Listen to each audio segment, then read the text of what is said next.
Assalamu alaikum and welcome to Perspective. We'll be talking about what to expect from the Trump presidency. We've also seen some recent exchanges, for example, between the President of the US and Zelensky. We've also seen the approach that the presidency has shown toward things like tariffs. We've also seen, of course, what this means and the implications for overall global governance and economic stability.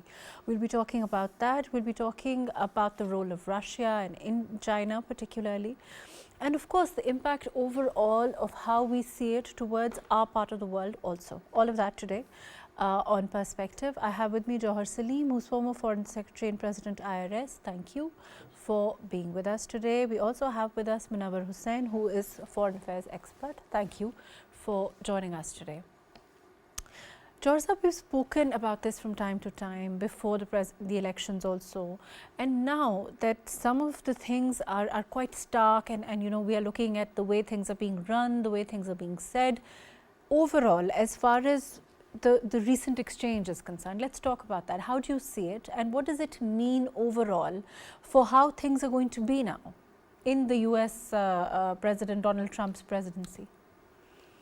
I think even before this president got elected, President Trump, I had mentioned that it's going to be very disruptive, and it seems to be the case so far. What we have seen is there are 4 or 5 kind of those tenets were very clear, those points were clear.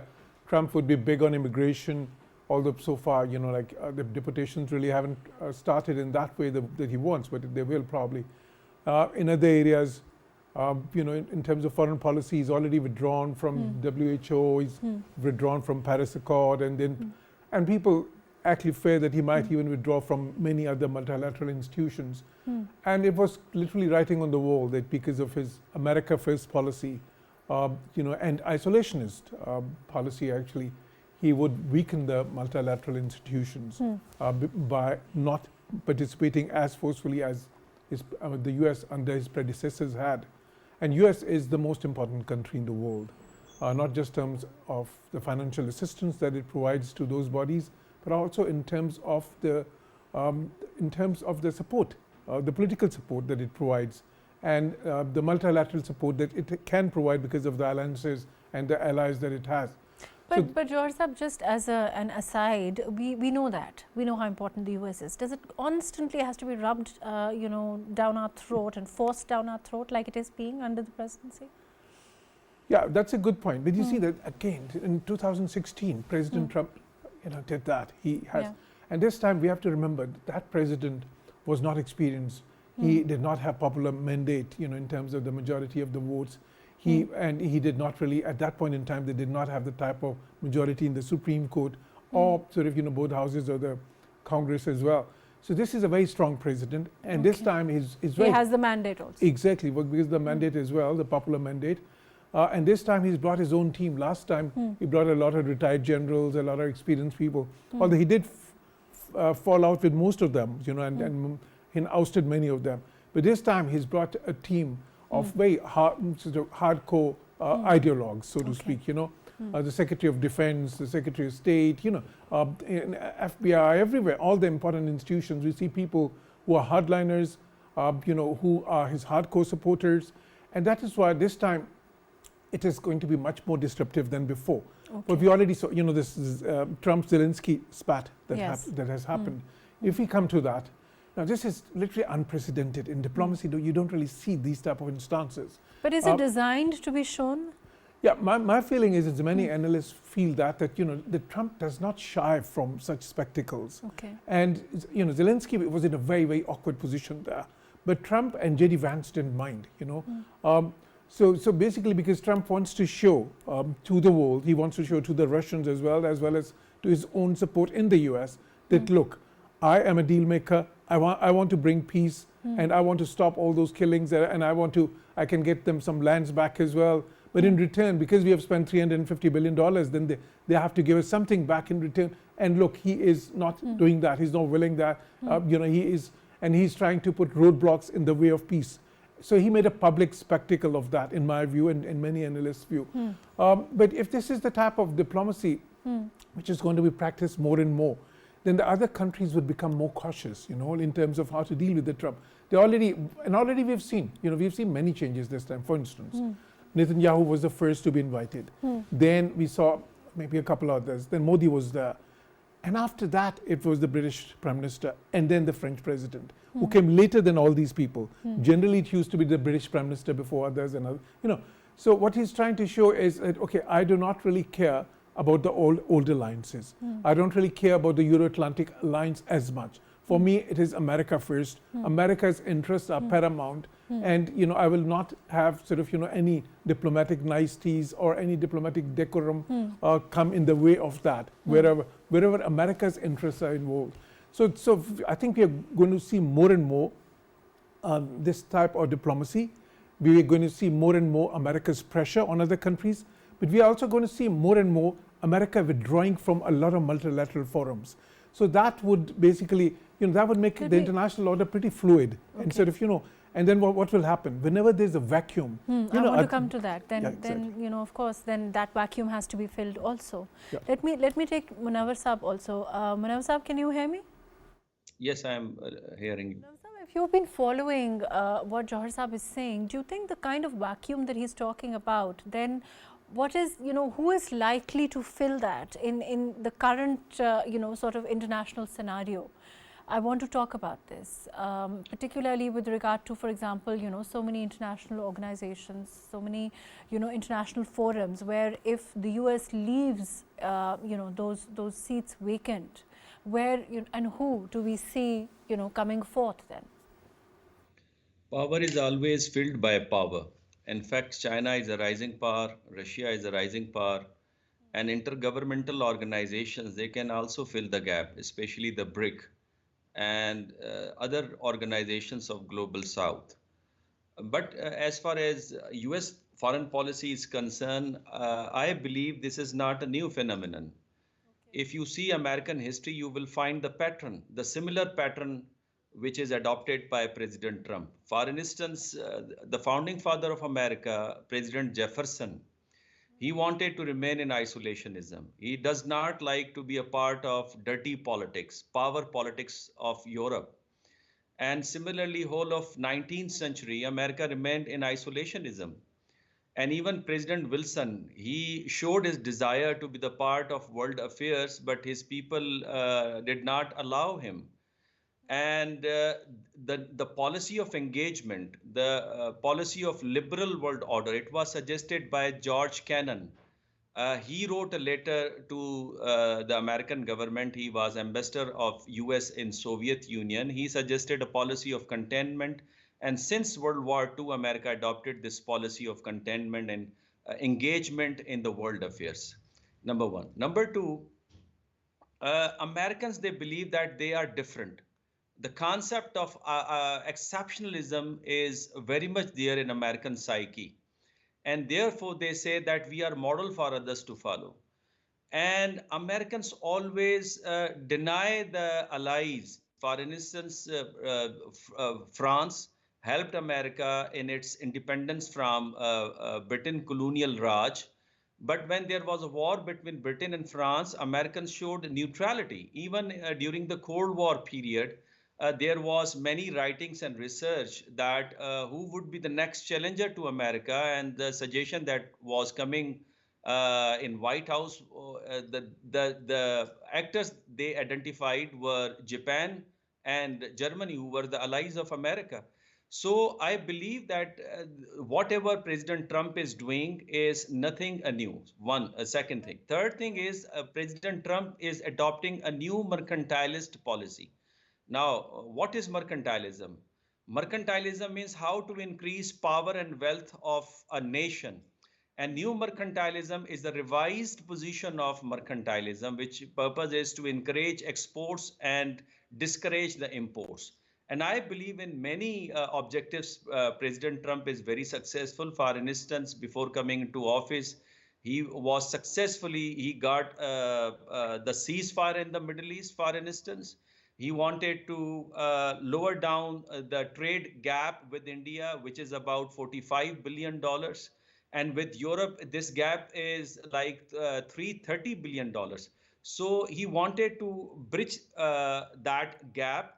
And I believe that whatever he is doing as per the desire of the American people. And I do not see that if Americans they are going into isolationism, there would be a much change in the structure of international politics, because Americans they use the structure only to linger on their supremacy in the world, and now they believe that now it is the time to regain the power and again start intervening into the world affairs. Fair enough. Let me go to Jauhar Sahib with this. Jauhar Sahib, you heard what Munawar Sahib is saying. I certainly do think the mercantile policy he's talking about, I think is also, you know, indicative. We've seen the golden visas that we've seen the recent talk about, and that hasn't really gone too well, as I understand. Correct me if I'm wrong. It hasn't started yet. No, but the feedback seems to be, you know, people don't seem all that keen with regard to that. But as far as Europe is concerned, when we talk about, and I think this is something that Munawar Sahib also mentioned, do you see some, you know, do you think that the relationship as far as US and Europe is concerned, is it also going to go, you know, slightly downhill, or, you know, you see problems there emerging? Yeah, I definitely see problems there. First of all, I've been ambassador to some of the countries in Europe, some of the bigger countries in Europe, for instance, Germany and Italy. And I know what happened there. I was there part of the president's first term, so I know the feelings there. But firstly, let me just, you know, like comment on a better what Professor Saab has said. You see, if you start about, you know, when you start talking about Jefferson, look, I mean, that point, you know, this is a new state being created. These are just 13 states, and they were in no match to European powers.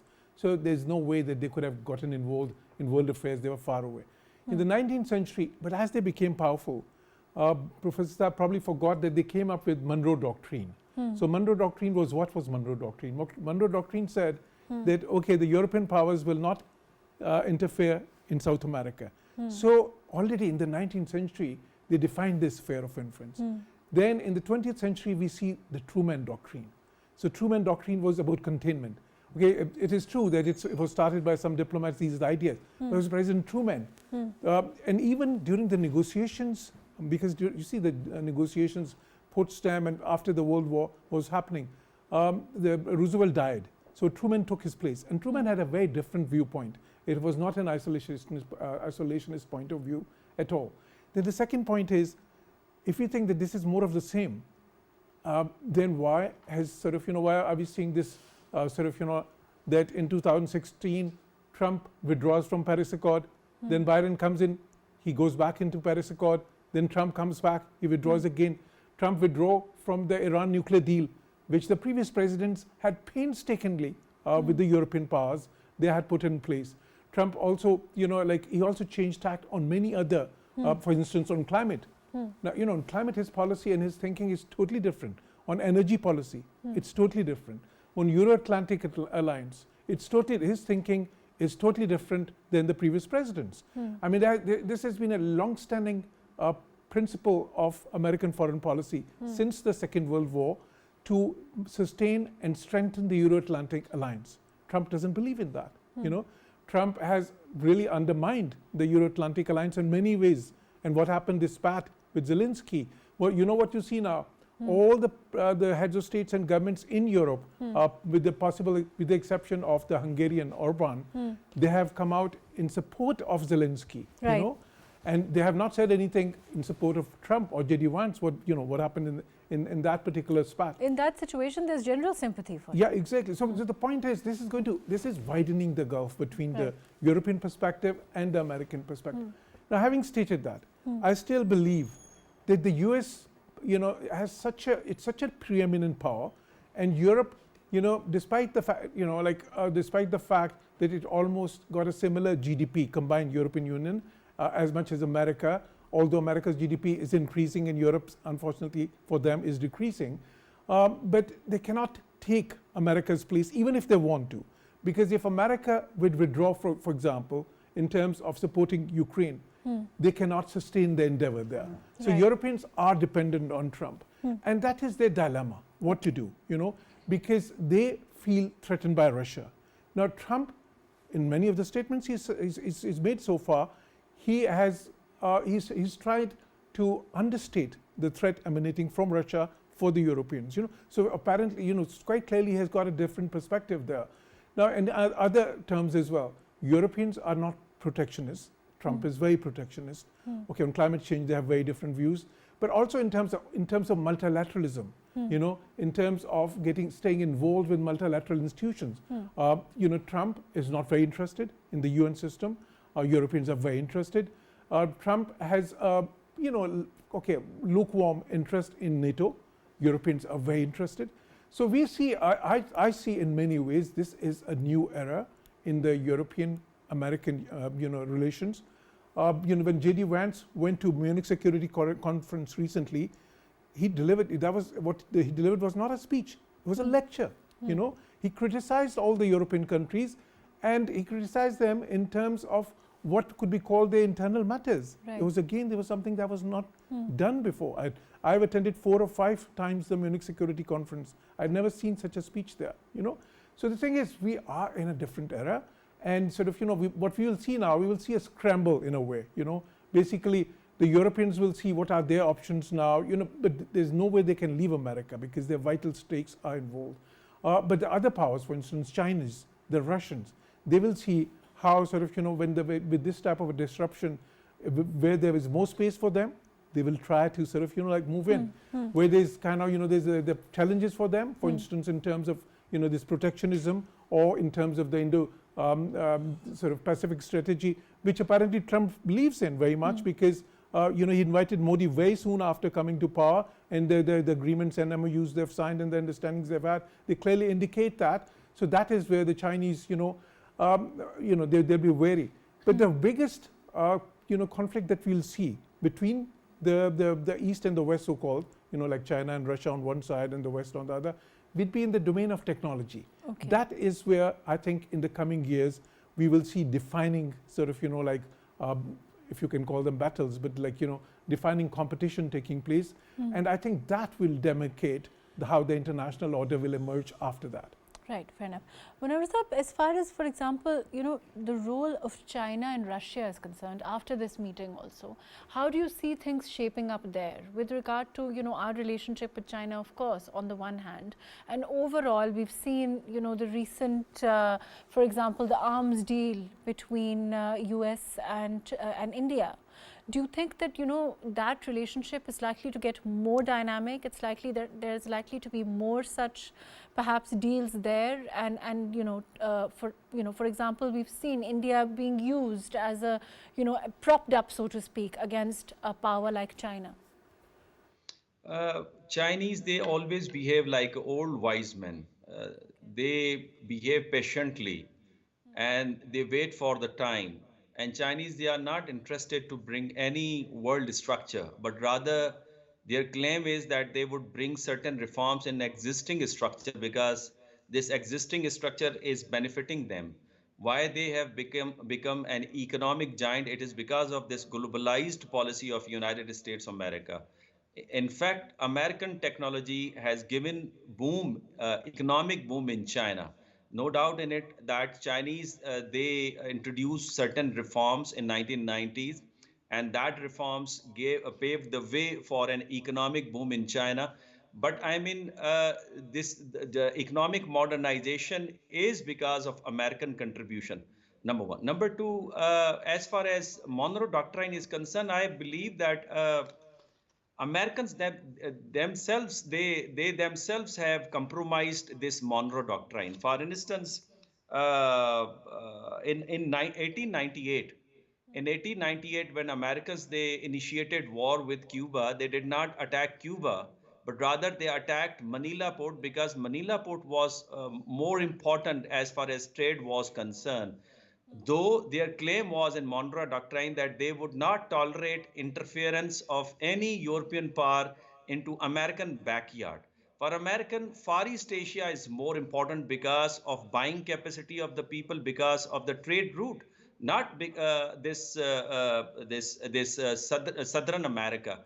Moreover, President Joe Biden, he himself allowed Chinese and Russians and Iranians to interfere into the South America, and they started their businesses there, and they initiated their close relationship with different South American nations. So therefore, this Monroe Doctrine is irrelevant. And frankly speaking, if you see the history of American foreign policy, they always keep their allies changes. And this policy is suggested by even American realists. And American realists, they believe that since we are living in an anarchic world, so we have to take care of our own power and interest rather than taking care of the power, interest, and security of others, because there is a principle of survival of the fittest. And since in Fair survival, enough. Fair enough. I'm going to interject, but doesn't it look like that the U.S. may return to a sort of isolation? That, for example, after World War, we saw that happening. But of course, that there were different reasons for it.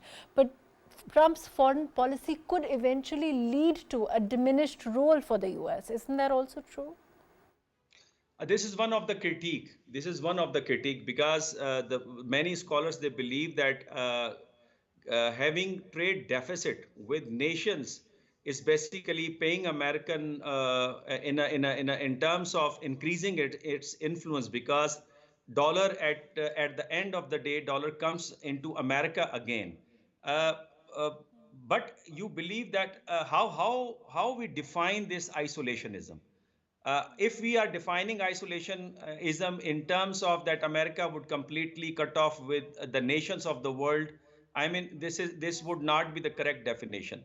Isolationism means Americans are not ready to bear the burden of multilateral institutions. They say that everybody is taking benefit out of this multilateral nations forums. They have to bear the expenses of such alliances. So this is simple, I mean, the explanation of President Trump, and he is right in that case. And the people of Yeah, America might be is willing to. But isn't it true that nations like the Chinese might be willing to fulfill that void? I don't think so. Chinese, they are having a very good contribution in different forums, but why Chinese? They are trying their level best to have a constructive engagement with America. And frankly speaking, new realists like John Mearsheimer and others, they believe that America must engage now and having constructive engagement with Russians to tackle Chinese challenge.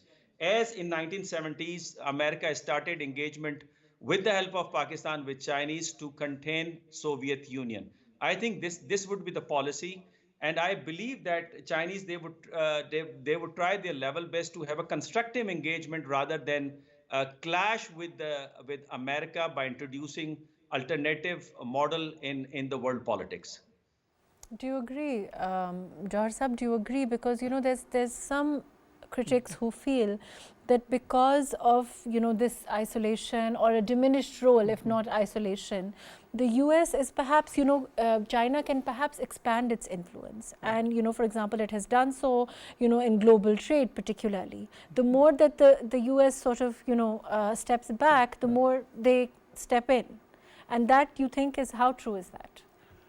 Yeah, first of all, okay, when we say isolationism, okay, yes, it is about sort of, withdrawing a bit from these multilateral institutions. And perhaps, I think Dr. Saab was thinking about the Wilson's example, because, when America, the US Senate rejected being part of the, League of Nations. But in actual terms, isolationism is more about not getting involved in the conflicts elsewhere. Okay. That is the key point there. And also, just to kind of, mention a bit on that, you see, Monroe Doctrine was an example that America was not always isolationist. Whether they violated it later on, it became irrelevant. Of course, every doctrine becomes irrelevant 150 years later, it doesn't matter. But that was not the point was that, America was not always isolationist. Okay, they became, they took part in the First World War, right? If they had not intervened in the First World War, it would not have ended perhaps so quickly. Then after that, yes, America, that was the point when America turned isolationist. But then what happened, they realized in the Second World War that because of our isolationism, now we have to get involved even in a bigger way. Okay. In the Second World War, they had to get involved in a much heavier manner than the First World War. And after that, the policy of isolationism was given up because, you know, the lesson was learned. And since then, we haven't seen that. Now, Trump is one of the first politicians in America since the World War who has, he doesn't use the word isolationism, of course, but what he says is, he says, why should we get involved in all these conflicts? Why should we be part of all these multilateral structures where America's vital interests are not involved? Or what he says, that where America is just you know, on the giving end, you know, we don't receive anything back. So that is his plan. Why? Because he's a businessman, you know, he's got that. And also because in America, we see this now, you know, there's a fatigue because all these conflicts that they got involved in, Iraq and Afghanistan and sort of, you know, and Americans now, this generation, they want to see that, you know, they want to see things happening at home for their betterment. And they want to see America getting less involved elsewhere, you know, because when you get involved elsewhere, you have to spend money there. And also you have to send your soldiers there sometimes. You get the body bags back and all that. So that there was this wariness which Trump has channelized. He's channelized, and exactly he's been able to read the pulse of the nation at this point in time, and because of that. Now, as so far as the Chinese are concerned, if you move to that, look, China has a very consistent policy. In fact, it's very interesting. If we delve deep in the Chinese history, into the Chinese history, Chinese never set up any empires outside China. You know, it was always the mainland China, you know, because it's a homogeneous sort of, you know, nation, and in that way, they never tried to set up empires when others did. They never invaded other countries. So that has been historically the fact. Even now, the way Chinese want to get involved, you know, okay, they will become more assertive in South China Sea, and they have become more assertive already in some ways. That is why we see some friction there. Taiwan is you know, Taiwan is their core interest. Of course, they would not really deviate from that. But other than that, what they want to do is they want to promote connectivity. They want to promote trade. Why? Because, you know, China is still in a phase of building itself, you know. They always used to talk about 2025. You know, I remember in the 80s and 90s, their diplomats in the 90s would tell us that, you know, it's 2025. We just want to build, you know, we are a developing country. We have to build our economy. That was their focus. And now, in the world that they see now, you know, they see a world where there are ample opportunities for connectivity and trade and getting sort of mutual benefits, you know. And because, you see, they have an export platform strategy in terms of their growth. You know, the economy is really dependent on foreign markets. They are now the biggest trading nation on earth. They are bigger than the US in terms of trading. So it is in their vital interest that this connectivity and the trade linkages. So they can use this gap or this, you know, reticence on the part of the Americans to step back, for example, and for them to channelize on this because of these interests that you're talking about. Yeah, but when we say channelize, or you know, because we have to remember, America has hundreds and hundreds of bases all around the world. China, the only base that people claim they have is in Djibouti, you know, like basically. Other than that, even that is not really a proper military base. So the fact is that China has a very different policy. They have very different interests. You know, China is not really, you know, it's not the preeminent superpower in the world. They don't even have ambitions to be the preeminent superpower in the world. So the thrust of their policy is very different to the thrust of policies of the US and the USSR post Second World War that we saw, you know. So I would see, but at the same time, China has to defend its interests, you know. So that is where there could be conflicts, because, you know, we see quite clearly a policy, this so-called Indo-Pacific strategy, where India is being sort of buffed up to become a counterweight to China. Now, naturally, you know, nobody likes that, you know, like if you're building alliances around it, all these Quad and AUKUS and sort of, you know, I2, U2 and all these alliances, these are meant for what? For containment of China. And what about Russia? Let's talk about Russia a little more. Let me go to Munawar. Munawar, what about Russia, you know, and its role? Do you see that increasing also? You know, we saw, of course, in the background of the you know, the Russian and Ukrainian conflict, but also the relationship, for example, of China and Russia. Do you think that there are changes we can envisage there also? I do not see any change because now they are tied up in a very strategic partnership, and it is all because of the policy blunders made by the United States of America and the West. They allowed Russia to be closer to China, and because of the BRICS and SU and other forums, they are very close to each other, and this relationship would grow with the passage of time. But I would like to comment on Salim Jauhar Saab's a very important definition that he gave, that isolationism means do not be indulged into the world conflicts. I mean, this is again very important definition. Why? Because this definition is given by liberalism, and especially Jeremy Bentham, who gave a doctrine of salvation. He assumed that if you follow the public opinion, you would not go to war because war gives you death, pain, and destruction, while people want happiness, and happiness lies in peace. So President Trump is following the public opinion. So this is the very much assumption which is given by the liberal school of thought. Secondly, a Chinese problem, I believe, is not to bring fundamental change in the world structure, a structure of the power politics, but their real problem is how to feed the people. And therefore, the project of connectivity is very, very important for them. And third, in current international politics, no country, whether it is a superpower or major power, can afford colonization, because Americans, they tried their level best in the case of Afghanistan and Iraq, and now they are bear the consequences in the form of $37 trillion budget deficit. So therefore, I believe that, I mean, this is very costly, but the step which is taken by President Trump to stop war in Ukraine, I mean, we can disagree on the method that he is adopting. Otherwise, the purpose to stop war is good for the world, is good for the United Nations, is good for the international society. Fair enough. As far as the U.S.-Ukrainian, let's go back to that. The U.S.-Ukrainian clash is concerned. Yeah. Jauhar Saab, do you think that a lot of it was staged, or do you think it's also, this is also being said, it's being talked about how, it is supposed to be, shown as an example to the kind of interference or the kind of, resolving of disputes that, for example, we're going to be seeing at the hands of Donald Trump? Yeah, we sometimes call it conducting diplomacy through media, Okay. And it's not a great idea, actually, because, because diplomacy is conducted in a very discreet manner, generally. These type of issues are discussed in closed-door meetings, and so media is there. Normally what you do is when you have all these important meetings. There's a joint statement, or exactly, and the media comes in, for the first few minutes and everything.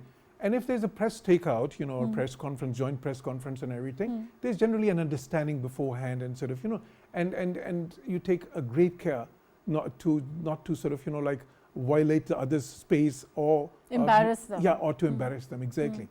But this was a totally different show. Whether you can sustain that, or sort of, because if you do more and more, then it becomes a problem, because then, the other countries would stop agreeing to have press conferences with you, So you can't really do a lot of these, I would say, first of all. Some analysts in the US are saying that it was staged, I think it seems a bit like that, although I don't really think this probably the best thing to do, if from an American point of view. Because you see, US still is the preeminent power in the world. Their diplomacy, the diplomatic apparatus still is one of the best in the world. And in diplomacy, trust is very important, So you don't do things whereby other countries would stop trusting you in terms of conducting diplomatic parleys with you. Now, having said that, in terms of what effect it would have on the Ukraine issue, like I've already said, there's no alternative to Trump.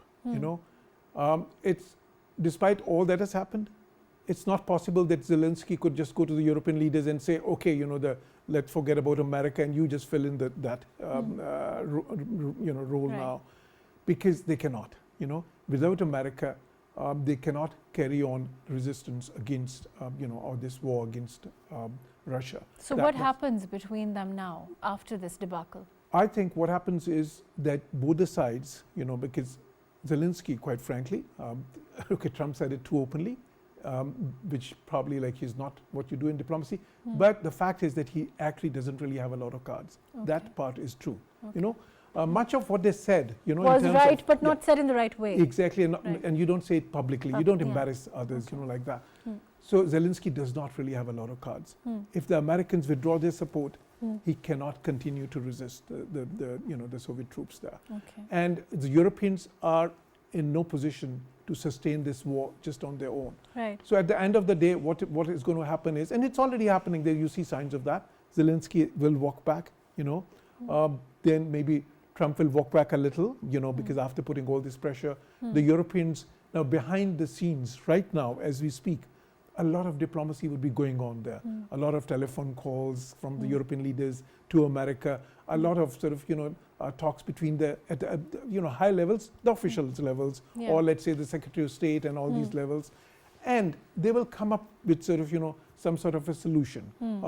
And the solution would be that Ukraine would have to agree to some of the American demands, and America would also have to, because what was the bone of contention? The bone of contention was that Zelensky said, okay, fine, you want access to our markets for rare earths and rare metals, we can give that to you.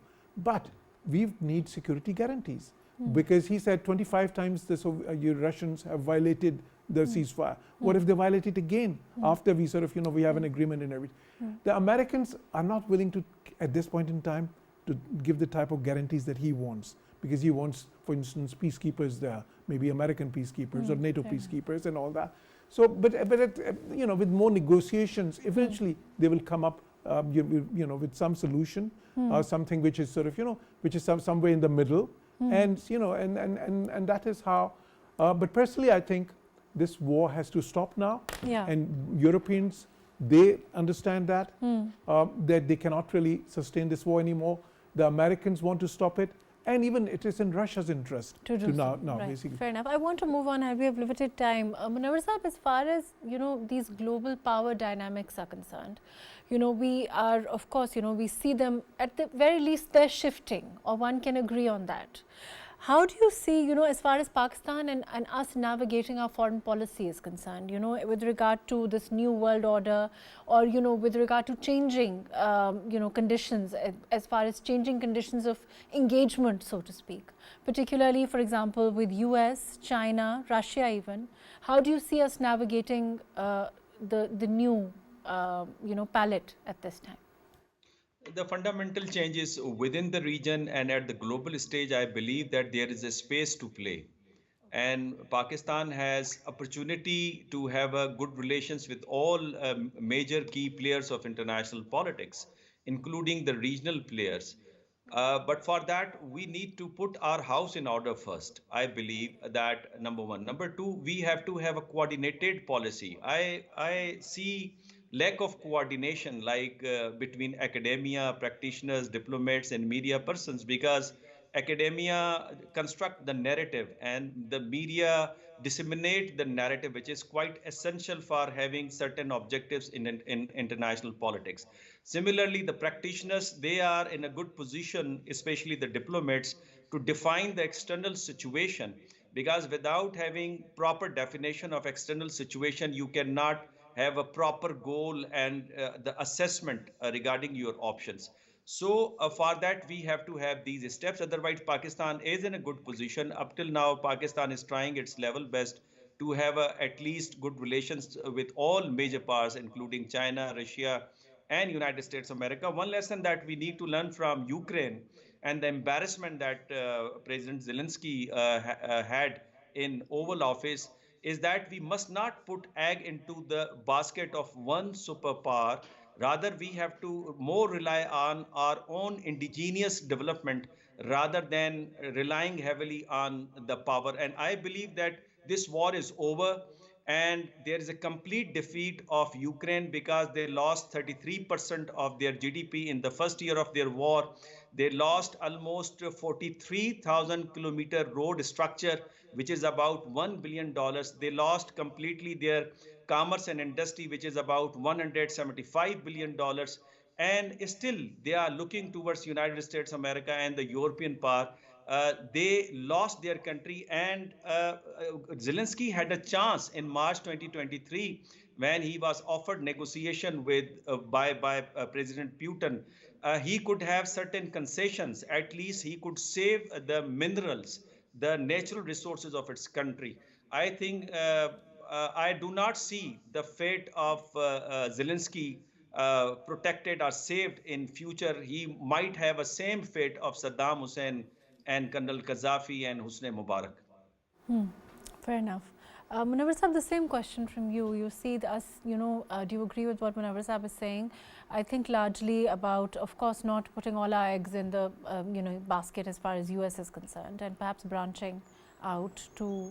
Yeah, in terms of foreign policy, you see, like our situation is quite different to Ukraine, but we do have a very hostile neighborhood. Yes. And I had mentioned in my previous commentaries that when Trump comes to power, we would have a more challenging environment in general. Yes.